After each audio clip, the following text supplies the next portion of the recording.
Hello everyone, welcome back to our course. In this section, we'll talk about perspective of corpus-based translation studies.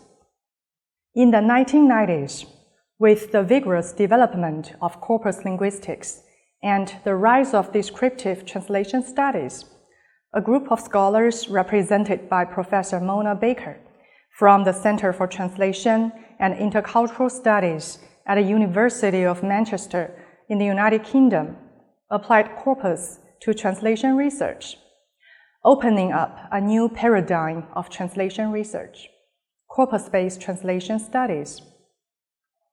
Corpus-based translation studies refers to the study of translation essence, translation process, and translation phenomena based on the corpus, real bilingual materials or translation materials, with data statistics and theoretical analysis as the research method, and based on linguistics, literary and cultural theory, as well as translation theory.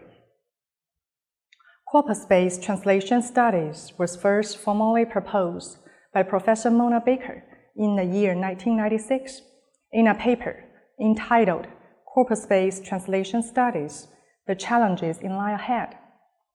In essence, corpus-based translation studies is the product of the interaction and combination of corpus linguistics and descriptive translation. Sarah Laviasa argues that this combination has created a coherent, comprehensive, and a rich research paradigm. This paradigm, which deals with translation theory, description, and practice, has become a new paradigm of contemporary descriptive translation research, and accordingly, corpus-based translation studies has the characteristics of these two fields of study. Compared with traditional translation studies, corpus-based translation focuses on empirical research, emphasizing the organic combination of data analysis and theoretical analysis. Generally speaking, traditional translation research is mainly qualitative, ignoring empirical and quantitative research, and is often based on a very limited number of examples and the theoretical assumptions with strong personal judgments. Having developed for over 10 years, corpus-based translation studies has gradually formed its own unique research areas and methods, and has continuously expanded and deepened its research content. Thus, it has developed into an indispensable subject in the field of translation research.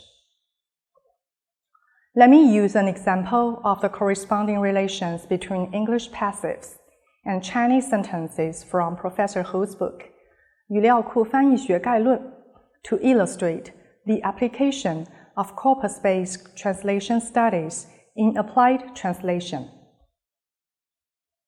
We use the Chinese English Conference interpretation corpus to extract the passive structure of were plus past participle and its corresponding original Chinese text, and analyze the rules and characteristics of the translation of Chinese sentences into English sentences in passive voice. Please see the following table for details. The Chinese sentence structure corresponding to were plus past participle. According to the above table, there are 9 kinds of Chinese sentence structures corresponding to the English passive structure composed of were plus past participles. Among them, the number of were plus past participle passive sentence structure corresponding to the Chinese type A sentence structure is the largest, accounting for 27% of the total number of all the were plus past participle structure. The were plus past participles translated from Category B and Category C passive structure ranked second and third, accounting for 21% and 19.6% of the total number respectively. The number of passive structures of were plus past participle corresponding to D, E, F, G, and H categories are 9, 7, 7, 6, and 4, respectively. The number of were plus past participle passive sentence structure translated from 把, 向, and 将 is the least, which is only 3. Generally speaking, if the subject is self-explanatory and does not need to be explained or cannot be determined, people would often choose a subjectless sentence structure. However, English is different. Except for imperative sentences, English sentences must have a subject. Otherwise, they will not conform to the English language norms.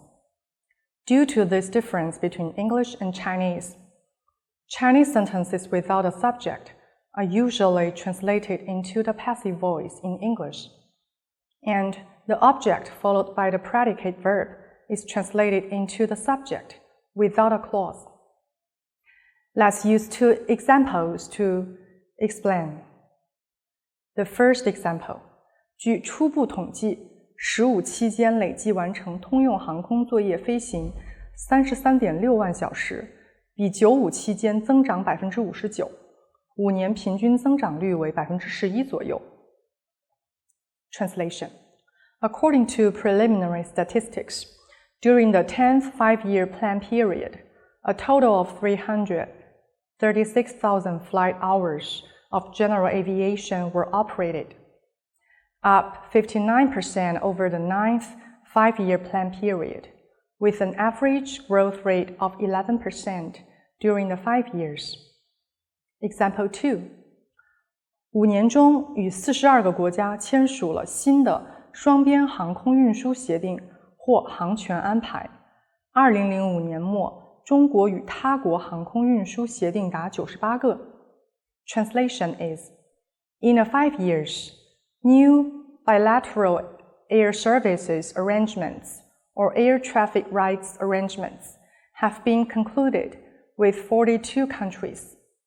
And by the end of 2005, a total of 98 bilateral air transport arrangements have been concluded between China and other countries.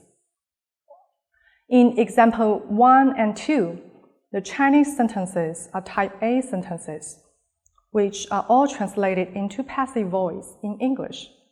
The verb objects of these sentences, a total of 336,000 flight hours of general aviation were operated, and a new bilateral air services arrangements or air traffic rights arrangements have been concluded, are both translated into subjects of English passive sentences. The predicate verbs are all translated into the structure of were plus past participles. The translator can add subjects, we and our country, to translate the above Chinese subjectless sentences into active voice in English.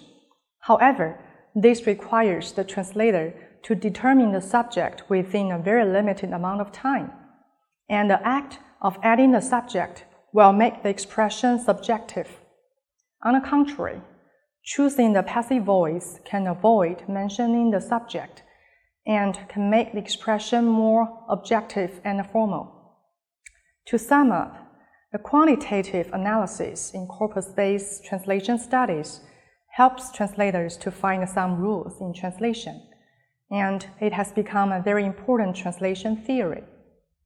In the last section of this chapter, we'll talk about the perspective of modern linguistics. That's all for today's class. Thank you, and see you next time.